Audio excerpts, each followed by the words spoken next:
கேள்வி பார்வையாளருக்கு வணக்கம். இந்த நேர்காணலில் நாம் சந்திக்க இருக்கும் சிறப்பு விருந்தினர் விடுதலை சிறுத்தைகள் கட்சியின் துணை பொதுச் செயலாளர் வே கனியன் சார். வணக்கம். வணக்கம். விடுதலை சிறுத்தைகள் கட்சியின் சார்பில் எதிர்வரக்கூடிய அண்ணன் திருமாவளவனுடைய பிறந்தநாள் அதே தினத்தில் தமிழ் தேசிய எழுச்சி மாநாடானது நடைபெற இருக்கிறது. மாநாட்டினுடைய ஆயத்த பணிகள் அப்படி போயிருக்கு. வருகிற ஆகஸ்ட் 17 விடுதலை சிறுத்தைகள் கட்சியின் தலைவர் எழுச்சி தமிழர் அண்ணன் திருமாவளவன் அவர்களின் பிறந்த நாளை தமிழர் எழுச்சி நாளாக கடந்த சில பத்தாண்டுகளாக விடுதலை சிறுத்தைகள் கொண்டாடி வருகிறோம். வெறும் பிறந்த நாள் என்று கொண்டாடாமல் ஒவ்வொரு ஆண்டும் அவரது பிறந்த நாளை ஒரு கருத்தியல் சார்ந்த நிகழ்வாகவே ஒருங்கிணைத்து வருகிறோம். அந்த வகையில் இந்த ஆண்டு தமிழ் தேசிய எழுச்சி மாநாடு உளுந்தூர்பேட்டையில் நடைபெறும் என்று எம்முடைய தலைவர் அண்ணன் எழுச்சி தமிழர் அவர்கள் அறிவிப்பு செய்து 10 லட்சம் பேர் திரள வேண்டும் என்கின்ற அவரது அறிவிப்பை உறுதிப்படுத்தும் விதமாக மாவட்டம் தோறும் விடுதலை சிறுத்தைகள் பம்பரமாய் பணியாற்றி வருகிறோம். சுவர் விளம்பரங்கள், துண்டறிக்கைகள், சுவரொட்டிகள், இணையதளங்களில், சமூக ஊடகங்களில் விளம்பரங்கள் என்று எம்மால் இயன்ற அளவிற்கு இந்த மாநாடு சம்பந்தமான விளம்பரங்களை செய்து வருகிறோம். மக்களை திரட்டும் பணியிலும் கிராமம் கிராமமாக முகாமாக சென்று மக்களிடமும் ஜனநாயக சக்திகளிடமும் துண்டறிக்கை கொடுத்து அழைப்பு விடுத்து வருகிறோம். பேருந்துகளுக்கு, வேன்களுக்கு முன்தொகை கொடுத்து வாகனங்களை உறுதிப்படுத்தி வருகிறோம். இந்த மாநாட்டினுடைய ஆரம்பகட்ட பணிகள், மாநாட்டு திடலில் ஆரம்பகட்ட பணிகள், மேடை அமைப்பது, அந்த பல ஏக்கர் கணக்கான நிலத்தை சுத்தப்படுத்துவது, மின்விளக்குகள் அமைப்பது, கொடி தோரணங்கள் கட்டுவது என்று மாநாட்டிற்கான அடிப்படை வேலைகளையும் தொடங்கி இருக்கின்றோம். இந்த மாநாடு தமிழக அரசியலை மட்டுமல்ல, அகில இந்திய அளவில் அரசியலின் கவனத்தை ஈர்க்கக்கூடிய மாநாடாக இந்த மாநாடு வெற்றிகரமாக நடைபெற இருக்கிறது. தற்போது தமிழ் தேசிய மாநாடு தேவையினுடைய கேள்விகள் எங்கிருந்து வருது? அண்மை காலமாக தமிழ் தேசியம் என்பது மடைமாற்றம் செய்யப்பட்டு வருகிறது. தமிழக அரசியலில் தமிழ் தேசிய அரசியல் எந்த அளவிற்கு வலிமை பெற்று இருந்ததோ இன்றைக்கு ஒரு சிலரால் அது மடைமாற்றம் செய்யப்பட்டு வருகிறது. நீங்கள் கேட்ட கேள்வியில் இன்னொரு செய்தியும் அடங்கியிருக்கிறது. ஏதோ விடுதலை சிறுத்தைகள் இன்றைக்குத்தான் தமிழ் தேசியம் குறித்து பேசுவது போல் பலரும் பேசி வருகிறார்கள். 1991 ஏப்ரல் திங்கள் 14 விடுதலை சிறுத்தைகளின் முதல் கொடியை மதுரை புதூரில் ஏற்றிய போது, இன்று எமது இயக்க கொடி, நாளை இந்நாட்டை ஆளும் தேசிய கொடி என்று அறிவிப்பு செய்து கொடியை கட்சியின் தலைவர் ஏற்றி வைத்தார். அப்போது கொடி விளக்கம் என்கின்ற பெயரில் அது சம்பந்தமாக அதை விலக்கி ஒரு துண்டறிக்கையும் வெளியிட்டிருக்கின்றார். இன்றைக்கும் இணையதளங்களிலே அது கிடக்கிறது. அதில் நீலத்திற்கு என்ன பொருள், சிவப்பிற்கு என்ன கொள்கை, இடையில் இருக்கக்கூடிய, நடுவில் இருக்கக்கூடிய அந்த விண்மீன் நட்சத்திரம் 5 முனைகளுக்கும் என்ன கொள்கை முழக்கம் என்பதை பதிவு செய்திருக்கின்றார். சாதி ஒழிப்பு, பெண் விடுதலை, தமிழ் தேசியம், வர்க்க விடுதலை, ஏகாதிபத்திய எதிர்ப்பு என்று 91 தமிழ் தேசியம் குறித்த ஒரு தெளிவான பார்வை உள்ள கட்சி விடுதலை சிறுத்தைகள் கட்சி.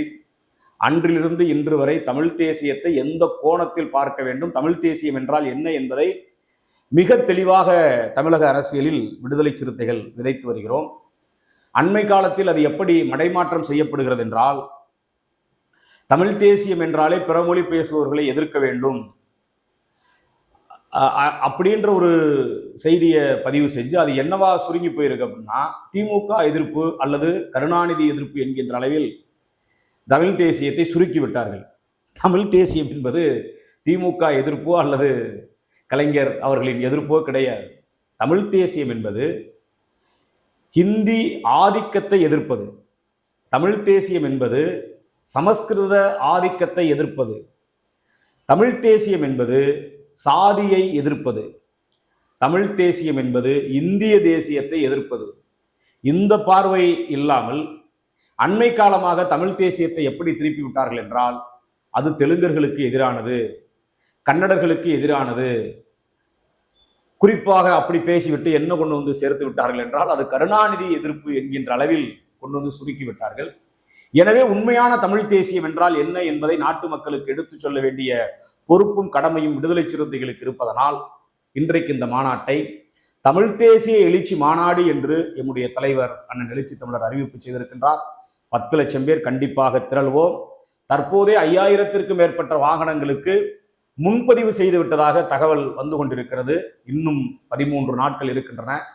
இந்த 5000 வாகனம் தற்போது முன்பதிவு செய்யப்பட்டிருக்கிறது என்கின்ற செய்தி 50,000 வாகனமாக மாறுவதற்கான வாய்ப்பு இருக்கிறது. 10 லட்சம் பேர் உறுதியாக திரள்வோம். இந்த மாநாடு இந்திய அரசியலின் திசைவழி போக்கை திருப்பக்கூடிய ஒரு கருத்தியல் சார்ந்த மாநாடாக அமையும் என்பது உறுதியாக சொல்ல முடியும். இதுல யாராவது சிறப்பு விருந்தினர்கள் யாரெல்லாம் பங்கேற்கிறாங்க? இதுவரை கட்சி சிறப்பு விருந்தினர்கள் யாரையும் அழைக்கவில்லை.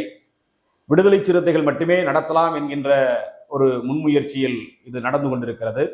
ஆனால் கட்சியின் தலைவர் என்ன முடிவெடுக்கின்றாரோ, இன்னும் 10-15 நாட்கள் 13 நாட்கள் இருப்பதனால் கட்சி தலைவர் என்ன முடிவெடுத்து சிறப்பு விருந்தினர்களை அழைக்க வேண்டும் என்று முடிவு செய்கிறாரோ அதற்கேற்றார் போல் எம்முடைய நிகழ்வுகள் ஒருங்கிணைக்கப்படும். இதுல தமிழ் ஆர்வலர்கள் பங்கேற்கக்கூடிய மாநாடா இருக்குமா, இல்ல அரசியல் சார்ந்த ஒரு அரசியல் மாநாடா போகுமா? தமிழ் ஆர்வலர்களும் அரசியல் தலைவர்களும் ஒரு பெரிய விவாதத்தை இன்றைக்கு தமிழக அரசியலில் எழுப்பி வருகிறார்கள். விடுதலை சிறுத்தைகளின் தலைவர் மண்டல வாரியாக இந்த மாநாடு குறித்து இயக்க தோழர்களிடம் உரையாற்றிய போது அவர் வைத்த கருத்தியல் சார்ந்த வாதங்கள் இன்றைக்கு தமிழ் அறிஞர்கள் மத்தியிலும் அரசியல் தலைவர்கள் மத்தியிலும் ஒரு பெரிய விவாதத்தை உருவாக்கி இருக்கிறது. விடுதலை சிறுத்தைகள் பேசக்கூடிய தமிழ் தேசியம் சாதி ஒழிப்புடன் கூடிய தமிழ் தேசியம் என்பதை மிக அழுத்தமாக பதிவு செய்து வருகிறோம். நான் ஏற்கனவே சொன்னது போல் ஹிந்தி ஆதிக்கத்தை எதிர்ப்பதிலும் சமஸ்கிருத ஆதிக்கத்தை எதிர்ப்பதிலும் குறிப்பாக சனாதனத்தை எதிர்ப்பதிலும் தமிழ் தேசியத்திற்கு முக்கிய பங்கு இருக்கிறது என்பதை விடுதலை சிறுத்தைகள் தலைவர் அண்ணன் எழுச்சி தமிழர் அவர்கள் தொடர்ச்சியாக பேசி வருவதனால் இது ஒரு பெரிய விவாதத்தை இன்றைக்கு தமிழ் தேசிய அறிஞர்களின் மத்தியிலேயே அது உருவாக்கி இருக்கிறது. ஏனென்றால் நான் முன்பு சொன்னது போல இது எப்படி மடைமாற்றம் செய்யப்பட்டிருக்கிறது என்றால், தெலுங்கு பேசுபவர்களை எதிர்க்க வேண்டும், மலையாளம் பேசுபவர்களை எதிர்க்க வேண்டும் என்று பேசி தமிழ்நாட்டில் அது திமுக எதிர்ப்பு, கலைஞர் கருணாநிதி அவர்களின் எதிர்ப்பு என்கின்ற அளவில் சுருங்கி பெரியார் எதிர்ப்பு என்கின்ற அளவில் அது ஒரு வளையத்திற்குள் அடைக்க பார்க்கிறார்கள். அதற்கு அவர்கள் சொல்லக்கூடிய காரணம் என்னவென்றால், திராவிட அரசியல் எதிர்ப்பில்தான் தமிழ் தேசியத்தின் வெற்றி அடங்கியிருக்கிறது என்று சொல்கிறார்கள். அப்படி என்றால் அவர்கள் பெரியாரோடு நிற்கக்கூடாது. திராவிடம் என்கின்ற அந்த கருத்தியலை இந்த மண்ணில் விதைத்தவர் பண்டிதர். பண்டிதரை தொடுவதற்கு அச்சப்படுகிறார்கள். பண்டிதர் தான் திராவிட என்கின்ற அந்த சொல்லை சாதி ஒழிப்பு சொல்லாக இந்த மண்ணில் பதிவு செய்தவர். ஆனால் இவர்களின் அரசியல் லாபத்திற்காக திமுக எதிர்ப்பாகவும் அல்லது பெரியார் எதிர்ப்பாகவும் அல்லது கலைஞர் அவர்களின் எதிர்ப்பாகவும் அதை சுருக்க பார்க்கக்கூடிய இந்த வேளையில் தமிழ் தேசியம் என்பது சாதியை எதிர்ப்பது என்பதிலே அடங்கியிருக்கிறது என்பதை மிக அழுத்தமாக சொல்ல வேண்டிய தேவை இன்றைக்கு இருக்கிறது. தமிழ் தேசியம் என்பது இப்படி மடைமாற்றம் செய்து விட்டார்களே என்கின்ற அந்த கவலையின் அடிப்படையில் தமிழ் தேசியத்தினுடைய உண்மை கரு என்ன என்பதை வெகு மக்களிடம் சொல்ல வேண்டியிருக்கிறது. இங்கே திராவிட தேசியம் என்ற ஒரு பொய்யான செய்தி பரப்பப்படுகிறது. திராவிடம் என்பது ஒரு மரபு வழி தேசியம், அது இனவழி தேசியம் கிடையாது. தமிழினம் என்று ஒன்று இருக்கிறது, அதனால் அதற்கு ஒரு இனம் என்கின்ற வரையறை இருப்பதனால் அதற்கு ஒரு தேசியம் இருக்கிறது. திராவிடம் என்பதற்கான ஒரு இன அடையாளம் என்பது எதுவும் கிடையாது. திராவிடம் என்றால் ஆரியத்திற்கு எதிரானது. ஆரியம் என்பது ஒரு மரபினம், திராவிடம் என்பது ஒரு மரபினம். இந்த மரபினங்களுக்கு எதிரான மோதல், கருத்து மோதல். ஆரியம் சாதி வேண்டும் என்று சொல்கிறது, சனாதனம் வாழ்க என்று சொல்கிறது. திராவிடம் அதற்கு நேர் எதிரான கருத்தியல். திராவிடம் மரபு வழியான கருத்தியல். சாதி ஒழிகை என்று சொல்கிறது.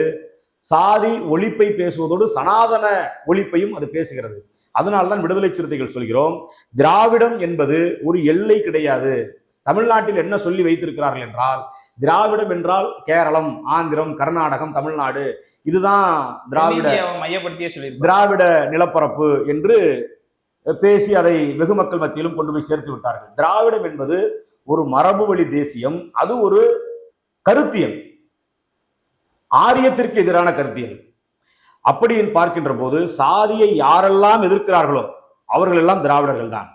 புரட்சியாளர் அம்பேத்கரை விடுதலை சிறுத்தைகள் அந்த அடிப்படையில் அவரை திராவிடர் என்றே பார்க்கிறது. அவர் மும்பையிலே பிறந்திருக்கிறார், தமிழ் மொழி பேசவில்லை, மராத்தி அவருடைய மொழி, அதற்காக அவரை நாங்கள் தமிழ் தேசியம் பேசுகிறோம் என்கின்ற அடிப்படையில் அவரை தள்ளி வைக்க முடியாது. அப்படி தள்ளி வைக்க பார்க்கிறார்கள். இந்த இடத்தில் நன்கு புரிந்திருக்கும் என்று கருதுகிறேன். பெரியார் கன்னடர் என்று இவர்களின் பார்வையில் சொல்கிறார்கள் என்றால், புரட்சியாளர் அம்பேத்கர் அவர்களை மராத்தி என்று ஒதுக்கி வைப்பதிலே எவ்வளவு காலம் ஆகிவிடும். அதனால்தான் விடுதலை சிறுத்தைகள் சொல்கிறோம், சாதியை எதிர்க்கக்கூடியவர்கள் யாரெல்லாம் இருக்கிறார்களோ அவர்கள் எல்லாம் ஆரியத்திற்கு எதிரானவர்கள். ஆரியத்திற்கு எதிரானவர்கள் என்றால் அவர்கள் திராவிடர்கள். இதை தமிழ் தேசிய பேசக்கூடிய தமிழ் தேசிய அறிஞர்களாக இருந்தாலும், தமிழ் தேசிய அரசியல் தலைவர்களாக இருந்தாலும் இதை உள்வாங்க வேண்டும் என்பதுதான் இந்த மாநாட்டின் மிக முக்கியமான நோக்கம்.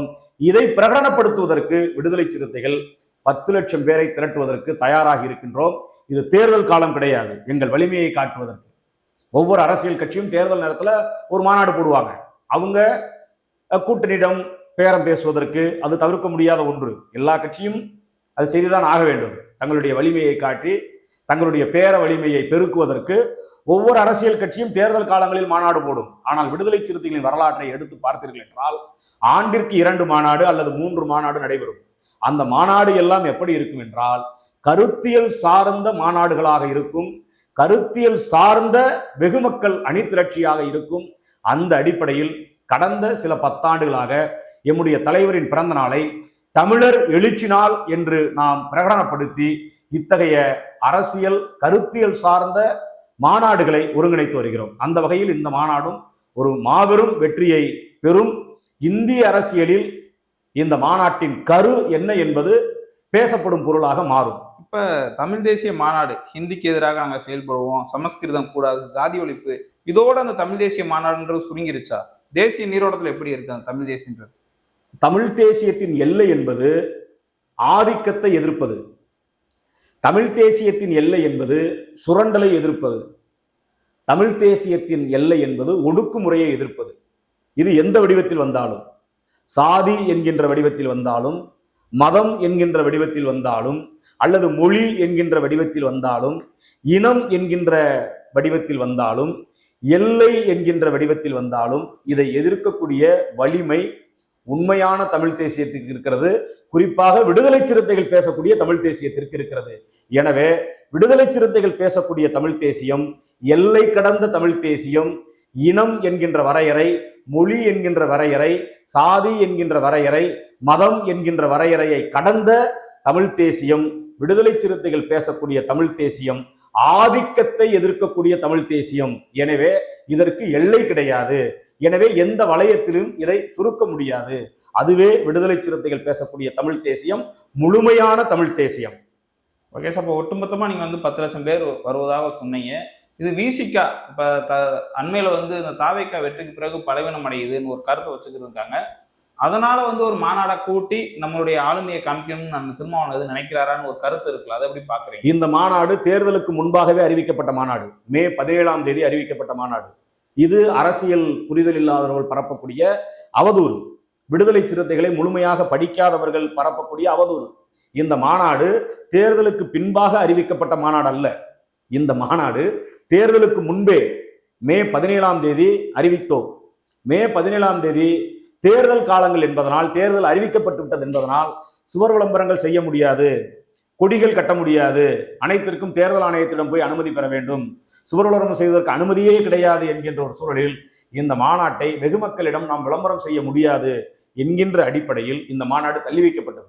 இது தேர்தலுக்கு பிறகு நம்முடைய வலிமையை காட்ட வேண்டும், நம்முடைய வலிமை குறைந்து விட்டது என்று சில அற்பர்கள் அவதூறுகளை பரப்பி கொண்டிருக்கின்றார்கள். அதற்காக இந்த மாநாடை நடத்தவில்லை. தேர்தலுக்கு முன்பே எம்முடைய தலைவர் மே 17ஆம் தேதி என்று அறிவிப்பு செய்தார். இன்றைக்கு அது தேர்தல் காலம் என்பதனால் நடத்த முடியாததனால் அறிவித்ததை செயல்படுத்தி காட்ட வேண்டும் என்கின்ற அடிப்படையில் எமது தலைவரின் தலைவரின் பிறந்த நாளில் இந்த மாநாடு ஒருங்கிணைக்கப்படுகிறது. தேர்தலில் தாவேகாவிற்கு பெரிய அளவில் வாக்கு போய்விட்டது என்று சொல்கிறார்கள். யாருடைய வாக்கு போனது என்று உண்மையாக ஆய்வு செய்தார்களே ஆனால் பாஜக கடந்த தேர்தலில் வாங்கிய 11% வாக்கு இந்த தேர்தலில் 2.5% குறைந்திருக்கிறது. பாஜக வாங்கிய போன தேர்தலில் 11% அவங்க, இந்த தேர்தலில் 2.5%. நாம் தமிழர் 8% போன தேர்தலில், இந்த தேர்தலில் 4%. இப்படி ஒவ்வொரு கட்சிக்கும் வாக்கு சதவீதம் குறைந்திருக்கிறது. விடுதலை சிறுத்தைகள் கடந்த தேர்தலில் எத்தனை சதவீதம் வாங்கணும் என்பது யாருக்கும் தெரியாது. இந்த தேர்தலில் எத்தனை சதவீதம் வாங்கியிருக்கிறோம் என்பதும் யாருக்கும் தெரியாது. எனவே சதவீத அடிப்படையில் பார்ப்பதாக இருந்தால் கூட பிற கட்சிகளினுடைய வாக்குதான் தாவேகாவிற்கு சென்றிருக்கிறதை ஒழிய விடுதலை சிறுத்தைகளின் வாக்கு பெரிய அளவில் அவர்களுக்கு போயிருக்கிறது என்பது சில அற்பர்கள் பரப்பக்கூடிய அவதூறு என்பதை மீண்டும் சொல்கிறேன். மே 17 அறிவித்த மாநாடு தான் ஆகஸ்ட் 17க்கு போயிருக்கிறது. எனவே தேர்தலுக்கு பிறகு எங்களுடைய வலிமையை காட்ட வேண்டும் என்பதற்காக இந்த மாநாடு நாங்கள் நடத்தவில்லை. ஆண்டிற்கு 2 மாநாடுகள் கருத்தியல் சார்ந்து நடத்தக்கூடிய இயக்கம் விடுதலை சிறுத்தைகள் கட்சி என்பதை அவர்கள் அறிந்திருக்க வாய்ப்பில்லை. அப்படியே அறிந்திருந்தாலும் அவர்களுடைய வேலை விடுதலை சிறுத்தைகள் மீது அவதூறு பரப்புவது. அவதூறு பரப்புவர்கள் வாழ்க என்றும் விடுதலை சிறுத்தைகள் வாழ்த்தி கொண்டுதான் இருக்கிறோம். ஓகே சார், நன்றி.